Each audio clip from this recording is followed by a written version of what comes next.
MLA അല്ലേ, ഞങ്ങളുടെ MLA അല്ലേ, ഇപ്പം ജനങ്ങളെ സംരക്ഷിക്കേണ്ട ആളല്ലേ. അപ്പോൾ ആ ഒരു വൈകാരികമായ ഒരു പ്രകടനമായിരിക്കും പുള്ളി അവിടെ പറഞ്ഞത്. അല്ലാതെ കണ്ട് പെട്ടെന്നുള്ള ഒരു മനുഷ്യരിൽ ഇപ്പം നമ്മളാന്ന് പറഞ്ഞാലും പെട്ടെന്ന് ദേഷ്യങ്ങളൊക്കെ വരാറുണ്ട്. അപ്പം അത് കണ്ടപ്പോൾ അങ്ങനെ ഒരു ഇതിൽ പറഞ്ഞു പോയതായിരിക്കും. പക്ഷേ MLAയുടെ സപ്പോർട്ട് ഉണ്ടില്ലെന്ന് നമുക്ക് ഒരിക്കലും പറയാൻ പറ്റത്തില്ല.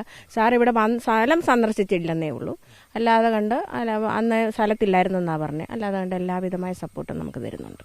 ജനപ്രതിനിധി എന്നുള്ള നിലയിൽ ഒരുപക്ഷെ പുള്ളിക്കാരന് ഇവിടുത്തെ ജനങ്ങളുടെ ബുദ്ധിമുട്ടനുസരിച്ചായിരിക്കാം അത് പറഞ്ഞത്. അങ്ങനെ ആയിരിക്കാം എന്ന് നമുക്ക് വിശ്വസിക്കാം. അങ്ങനെ ആയിരിക്കാം. പിന്നെ ഏത് ജനപ്രതിനിധികളായാലും എവിടെ ആയാലും പാലിക്കേണ്ട മര്യാദകൾ പാലിക്കുക.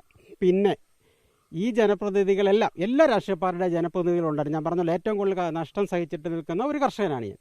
എന്നെ ഈ ഒരു ജനപ്രതിനിധികളും സമീപിച്ചിട്ടുമില്ല, എന്നെ വിളിച്ചിട്ടുമില്ല. 2-3 മാസമാകാൻ പോകും.